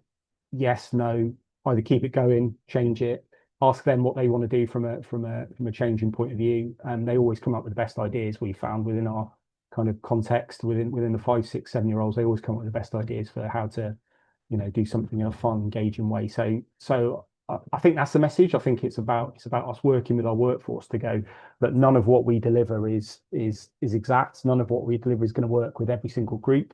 Certainly our curriculum, we can't design an activity that's going to work with every single group across the piece. So actually, like, listening to the kids that are there and actually adapting it as you go, and not really worrying about the end outcome, not worrying too much about the cricket. The cricket will break out, as one of our coach development kind of colleagues says. Cricket will break out if you just kind of put the right environment in place. So yeah, I think it's really important from articulating across the whole piece, and I think all that stuff's really important. But ultimately, kids will tell you what they want there and then. Thanks, Dan. And I think it's safe to say, as a sector, we are embarking on this meaningful co-design agenda with young people. And I think the Patchwork programme, everything we've learned through there's organisations, doing some brilliant work in this space around meaningful co-design. And I think, Dave, you've put there, rather than it just being select menu and here's a list, what do you want to do? Actually, how do we really shift this to be child-led, child first, is really our focus in the coming years. And there's already some brilliant work out there that, Catherine and Dan have spoken about. So I think it's building on that. But yeah, definitely we can't build physical literacy without that child first approach. They are so deeply interconnected.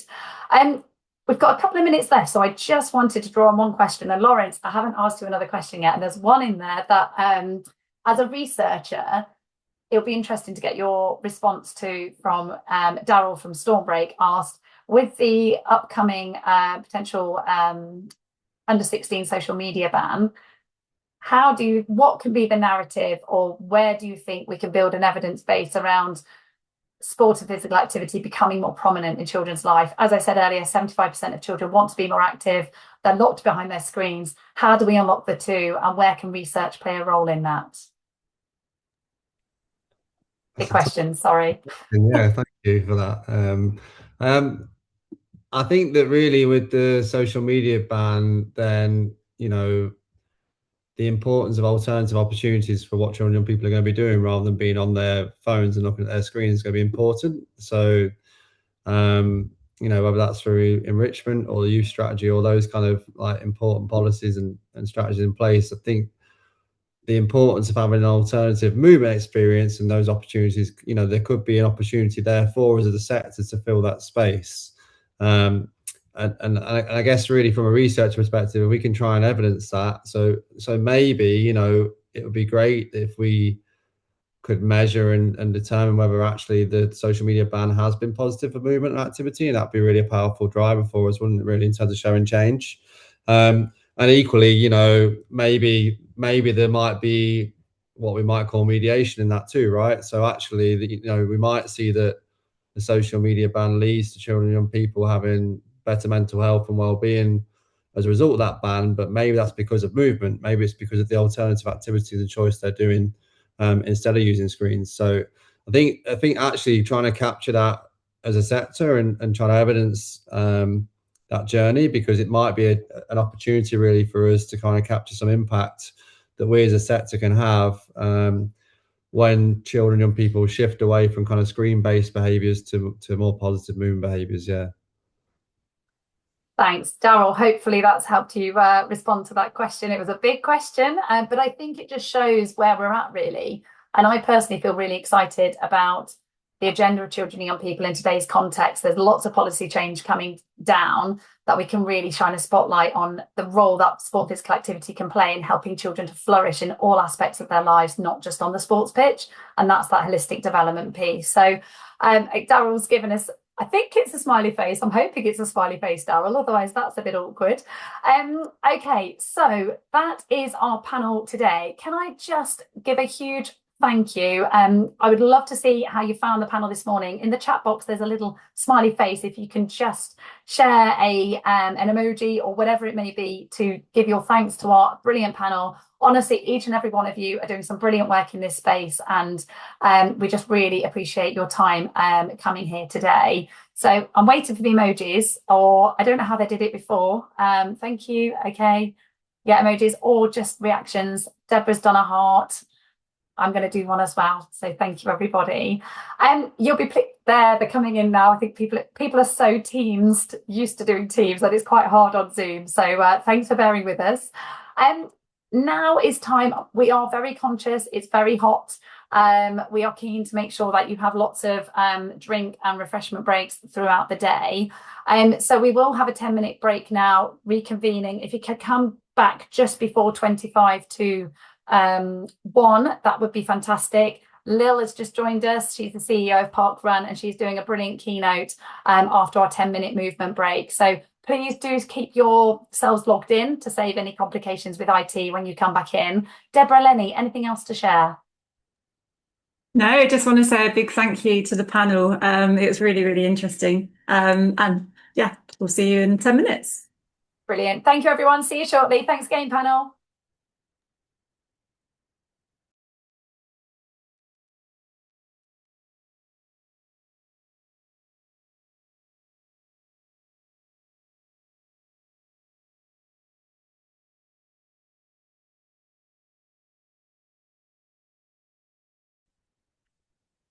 Hi, Lil. You're welcome to test out sharing your screen if you'd like.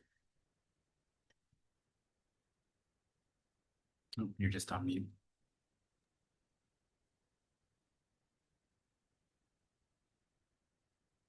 Sorry, I was just going to do that. Zoom would like to record this computer's audio. Not giving me any screens to look at. I have to open my system settings.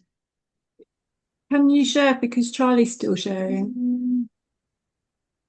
I think it might be. I think it might be my settings for Zoom. Device setting to give it permission.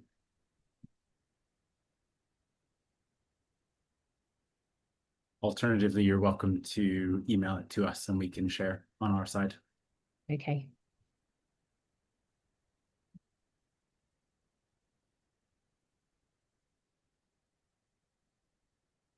All right, I might have to leave and come back in. Okay. So, see you in a sec. okay.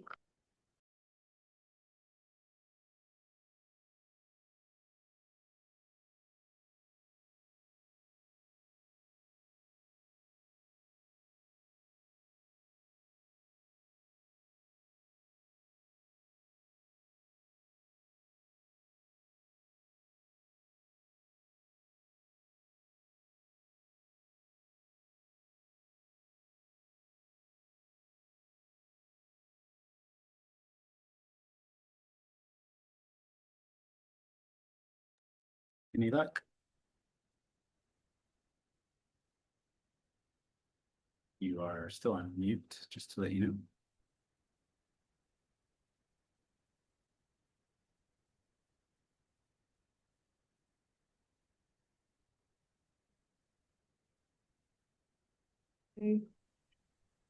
Right, I'm unmuted. Yeah. Let me see about the screen share. Now, are you seeing, you're seeing my That's your speaker notes. speaker notes. Why is this not letting me find the right document? Prevent a view.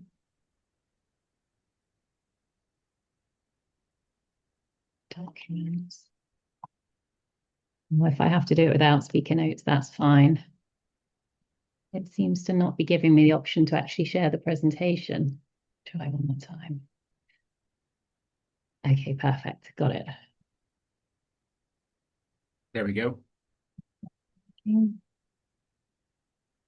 Great. You might want to just leave it up. now, if you wouldn't mind. Yeah. Thank you so much for joining us. No worries. So is that clicking on? Yes, it is. Yeah, all good. Perfect. Right. How's the rest of the day gone? Amazing. Yeah, I mean, we've got everybody here. It's been, yeah, such a good conversation. So really active chat. I don't know if you can see the chat history. There's Charlie. Hello, I'm so sorry. Quick comfort break. Thank you, Lil. How you doing? I am good, thank you. I was just hearing how the rest of the day has been going. Yeah, it's good. I was just so pleased. So we hit 181. Given the fact schools are closed and the heat wave, I'm so pleased we've had that response. Honestly, I was like, when I saw people it going up, I was like, okay, this is good, despite life happening around us all. So be good. It was a good panel, and I'm excited about you finishing off this morning session, Nell. You'll be fabulous. Excellent, thank you. Yeah. Are you keeping cool, Lil? I am. I've just sat in front of a screen on meetings all morning, so I'm not really done anything too active to get me too hot. So all good. That is good. I've got a fan going. I cannot keep cool, Lenny. I don't know about you. It is roasting. I think you have an alternative career as a TV presenter, Charlie. You seem very good at all of the questioning. I was thinking that too. Oh, thank you. Yeah, maybe I'll go do that. I'll go do Blue Peter or something. It's yeah. I was like, see you later, everyone. Thanks. So I enjoy this type of stuff. It's exciting. Oh, I've just had a text message saying, "Tell Charlie it's been great." So there you Oh, is that from James? No, it's from Wendy. Oh, thanks. Good team effort. Very exciting. Am I talking to you behind the scenes, or are we talking in front of everybody? We're talking in front of everyone, so it's all good. But I think most people would have hopefully taken a break, and yes, hopefully loving this part. Okay, yep, we're broadcasting in lots of homes all over, Lil.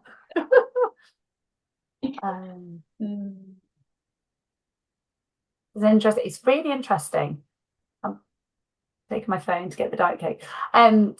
Just the workforce piece is massive here. It's really big, so it'd be quite interesting to get back and running. So Lil, I will introduce you and then hand over to you if that's okay. Okay.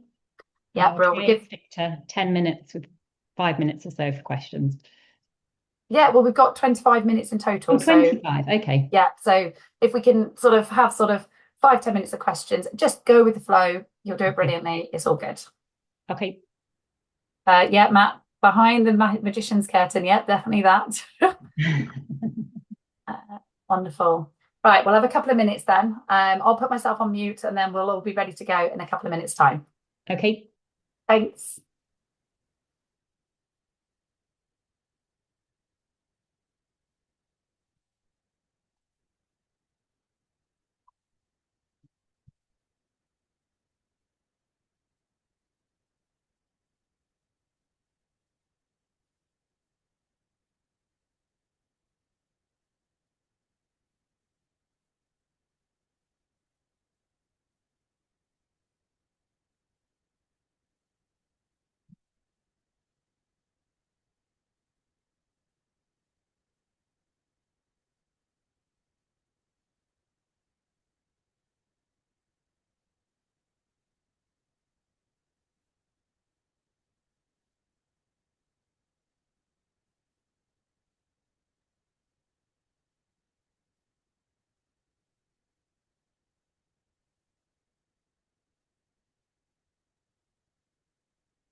Right, last couple of minutes, Lil, and then we'll look to make a start.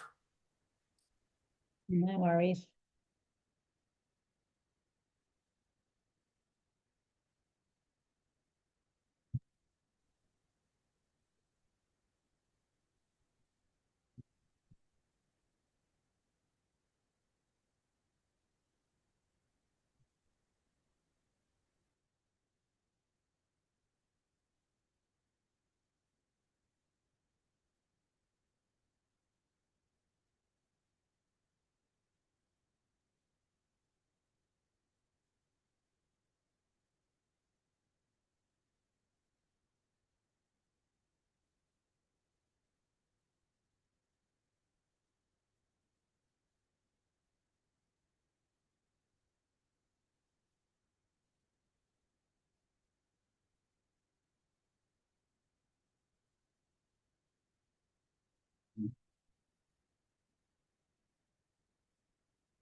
Right, last 30 seconds, and then we'll make a start.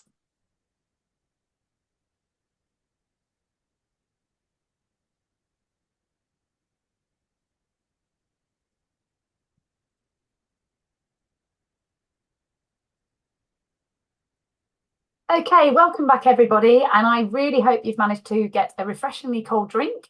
I saw some chat going on that people were off to get Diet Cokes and lots of cool drinks to stay hydrated. So thank you very much for staying with us.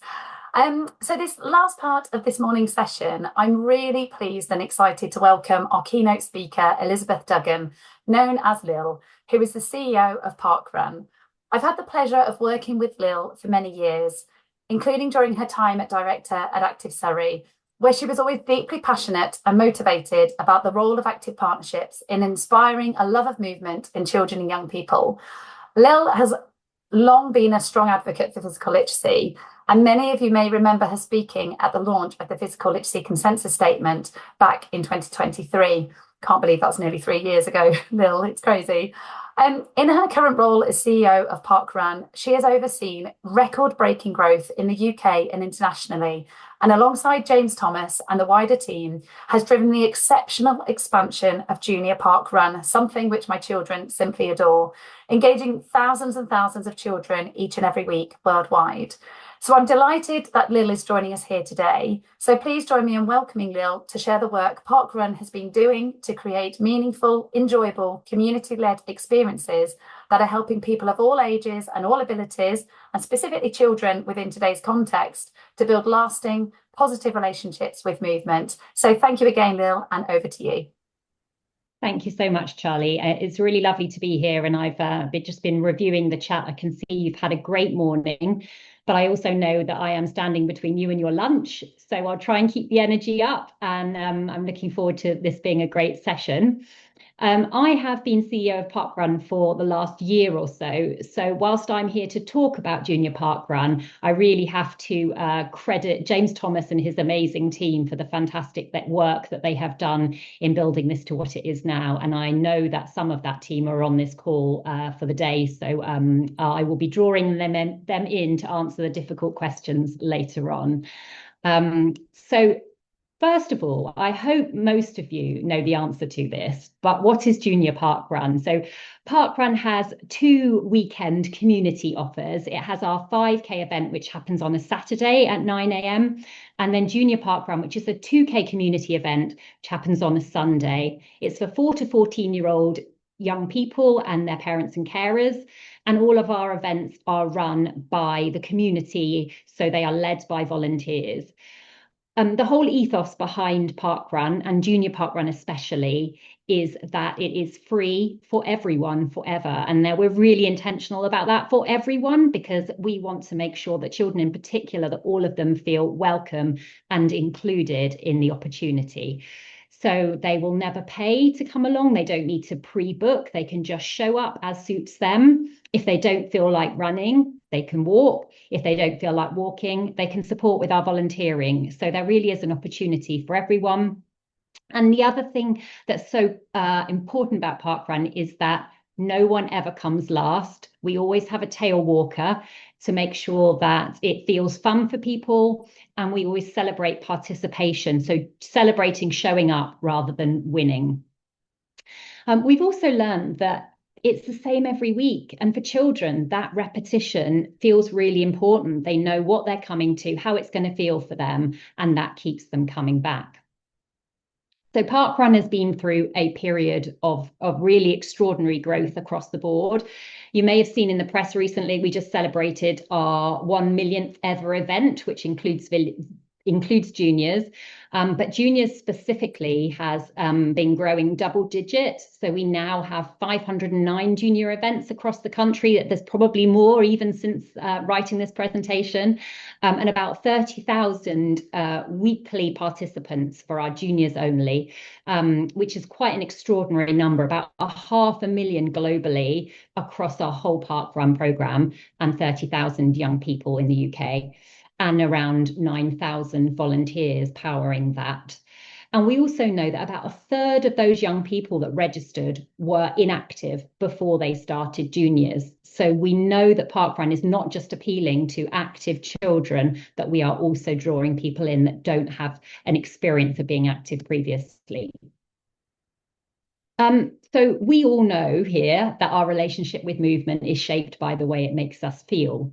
So at Parkrun, we've been monitoring this via an annual health and wellbeing survey, and these stats really speak for themselves. So the most significant being that 85% of parents and caregivers are saying that Junior Parkrun has had a positive impact on their child's sense of self-esteem, and it's also having a positive impact on their sense of feeling proud, feeling connected to their community, and also 96% want to carry on going. So we must be doing something right. And because the ethos of Parkrun is around participation, juniors really feels like we can draw in people so that they can connect themselves to the local community. And these really lovely quotes bring this to life. So we understand it can be a lonely world for families with disabled children, but being outdoors regularly and part of a community has had such a positive effect on us. And those kind of quotes make us realize what we're doing is something right and something really special. So what are we doing differently at Junior Parkrun? Well, I heard the tail end of that conversation on being young person led, and that's certainly an ethos that we have been promoting at Junior Parkrun. So fairly recently, a youth panel was set up, and that is feeding directly into decision making at Parkrun. So we have been reviewing our milestones and the impact that that has on participation, and our youth panel was directly involved in making recommendations for how we evolved that. We also do our annual health and wellbeing survey, which I referenced earlier, which surveys 8,000 young people and their families, 800 young people and their families, which gives us a real snapshot into how people are feeling. The second point is that we are very much connected into communities. So Parkrun itself is a community up model. It starts because someone in their community has possibly experienced Parkrun somewhere else and they decide that they need one in their local area. They approach us and we support them to make it happen. So every Parkrun is always rooted in the community and led by community people, local people. And that feels really important. So any relationship that young people have with that is all rooted in their local area and a chance to get to know other people. Last year, we launched our Parkrun Primary Initiative, which has enabled us to recognise that schools are a really critical part of the community. And by twinning local junior parkruns with their schools, it's enabled us to reach more and different people. So we know, for example, that registrations that have come through school referrals are twice as likely to be from ethnically diverse communities. So sort of by reaching out of our own bubble and promoting it via local community infrastructure like schools, we know that that's having a real impact on our targets to diversify participation. The final really critical piece that we've been working on is building an outreach team. So we have a team of people on the ground working in local communities, particularly focused on areas of underrepresented communities. And they have been connecting in, working really closely with schools and other community members to build build the understanding of what parkrun, junior parkrun really is, and to build those referral pathways in. And I'll come back to that a little bit more in a minute. And finally, and I know from my active partnership days, it's really hard to find things that are for the whole family, but junior parkrun is really filling that gap. And we know from a snapshot survey we did that for every 100 children that we have at junior parkrun, there are around 56 adults that are cheering them from the sidelines and about 45 adults alongside them on the course, both volunteers and marshals, but also parents. So often junior parkrun actually can be an exercise for adults who maybe don't prioritise their own health and well-being enough and go along with their children. And 2K is an easier entry point into running than the 5K parkrun on a Saturday. So I mentioned that I would talk more about our outreach team, and the outreach team has really been working in a very agile way to test and learn what works for them.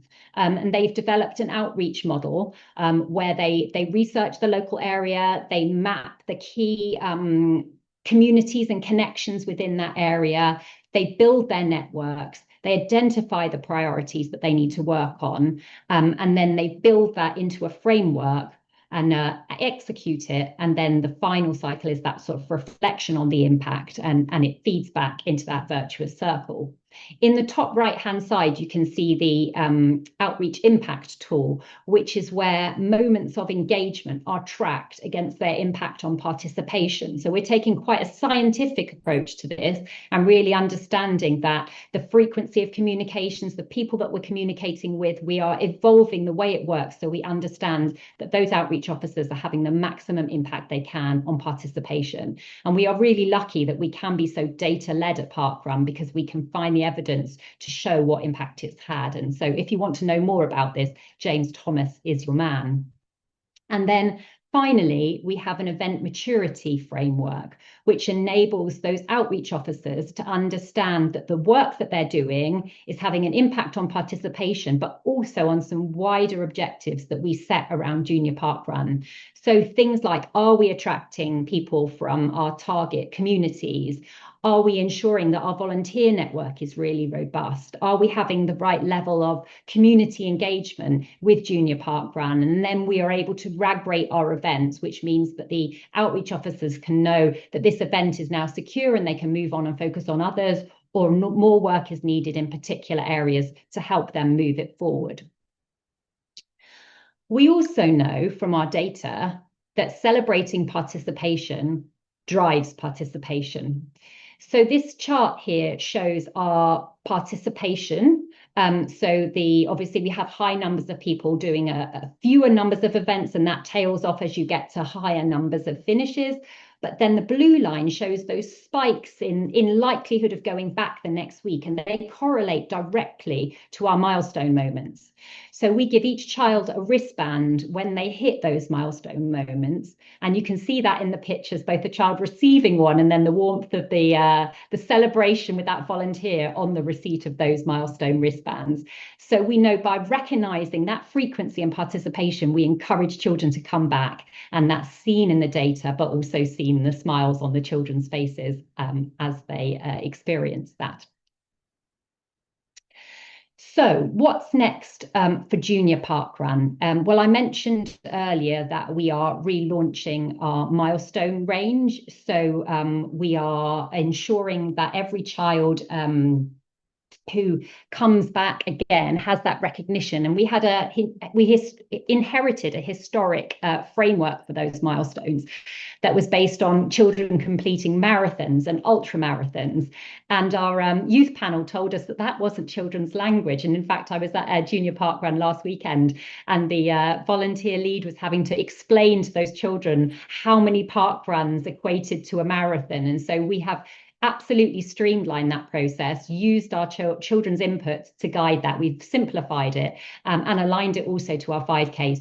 So that should be a really positive motivator for children. And there'll be the opportunity for them to get T-shirts and other merchandise that sits along those milestones to really make sure that that is a moment for them, but also everyone will get that free wristband when they hit those moments. We also know that we want to do more around school engagement. So we have over 2,000 schools who are parkrun primaries. We have some really keen ones. We have some that we're still working with on that. But we know that it gives schools a really good opportunity to connect them into their local community. And we know it works really well, as we do with our parkrun practices, our GP practices. That twinning process means that schools can go along at mass. That has a really big impact. If children are experiencing junior parkrun on their own, it's better for them to go as a group with other peers of theirs, and so that creates a really positive experience for them. So that school integration is absolutely critical. The next piece we want to work on is our focus on events in areas of most need. So we're really pleased that we've been able to partner with some of the place expansions to look at where we can put new junior park runs into places or priority places. We're looking at one in Weston-super-Mare, we're looking at one in Surrey, and I think trying to connect into that wider infrastructure so that junior parkrun becomes at the heart of those place investments feels really important for us. And we know we can't do that on our own. We are a fairly limited paid staff team, so most of our workforce is volunteers in this space. So being able to work with people in the room to think about whether junior parkrun might be appropriate for your local area, and how you can connect us into those locally trusted adults or key community assets that might be able to support the introduction of a junior parkrun in your area. So that might be something for everyone to think about, and feel free to connect in with us after if you are interested in exploring that.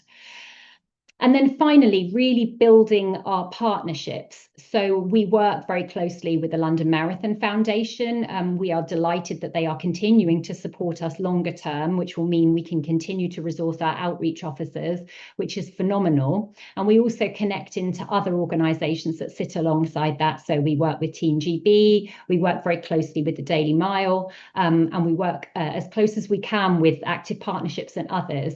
And so we know that we can only continue to grow parkrun with your support. So I think this feels like a really good opportunity for parkrun to be connected into this wider network and to explore what further we could be doing with you. So that's all I have from a formal presentation. And I've signposted you to James Thomas because he is so much better equipped to answer your more detailed questions and to follow up on any particular interest. And I'm really happy to hand over to you to ask any questions that you might have about junior parkrun, and to bring in colleagues that might also want to hear about it too. Thank you, Lil. That was a fantastic keynote. Thank you so much. And I think it's been a real joy to watch the rapid expansion of junior parkrun. Like I said, it's just brilliant that weekly free accessible offer is there for them.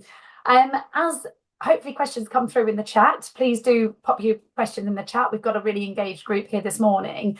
Lil, I was just wondering, and I had prepared other questions, but based on what you've shared today, I'm really interested from a sort of a Sport England perspective around the engagement of primary schools in ethnically diverse communities, because we know that 19% of our children and young people here in England have 2 or more characteristics of inequality. So what do you think the magic, what is making those schools who are under a lot of pressure, you know, there's a lot being thrown at them, what do you think is driving them to sign up to be a partner of junior parkrun? So James, are you here? Do you want to answer that one? Because you have first-hand experience of that. Yeah, hello. Hello, everybody. Yeah, I think it's sort of a combination of a few things. I think we're really lucky that there's a lot of teachers who really love parkrun. They go themselves on Saturday or take kids on a Sunday, so they've seen the power of what it is firsthand. So they want that to kind of feed down to the kids they teach. So I think we've been really lucky, or very fortunate that the teachers have just really embraced it. I think something which we definitely took a lot of time to reflect on is how simple the model was of parkrun primary. we really went down a lane of making it quite complicated and loads of resources. I feel like it's too much for teachers. Let's strip it right back. Let's really work on our key messages to schools and teachers and to parents and carers of why it's important. And kind of strip it back to the basics, I think.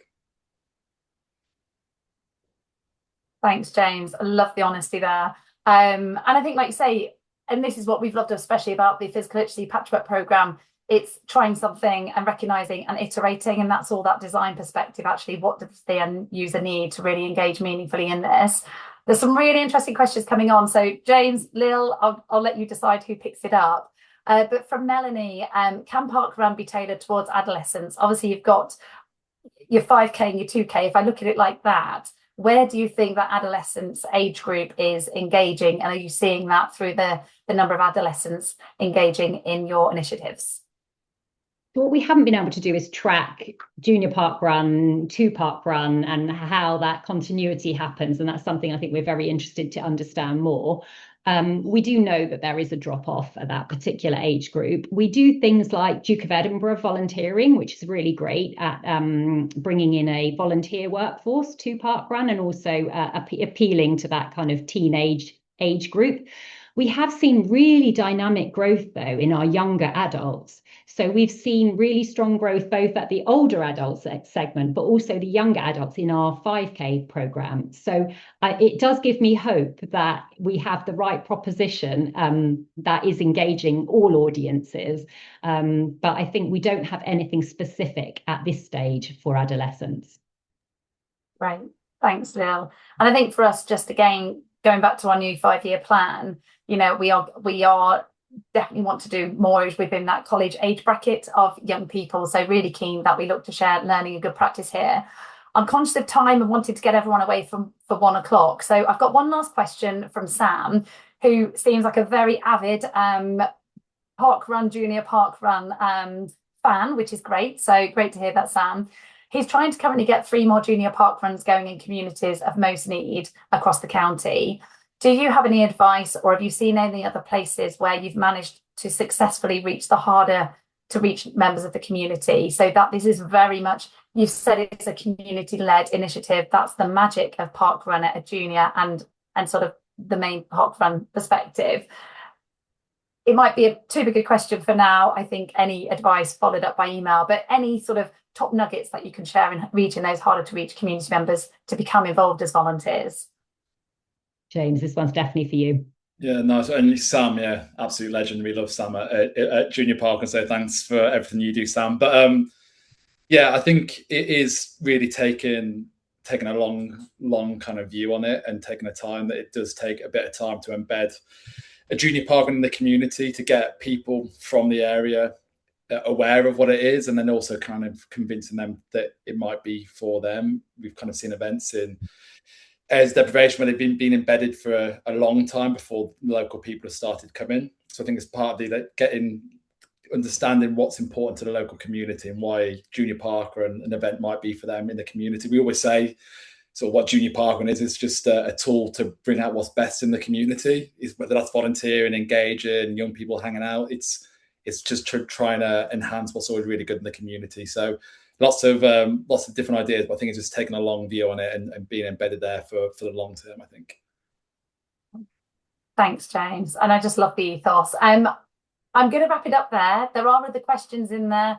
Lil, I know your team's been really proactive in the chat saying, can we reach out to us? You're truly collaborative by nature, and that's sort of representative in how you're leading the organisation. So please do reach out to the parkrun team.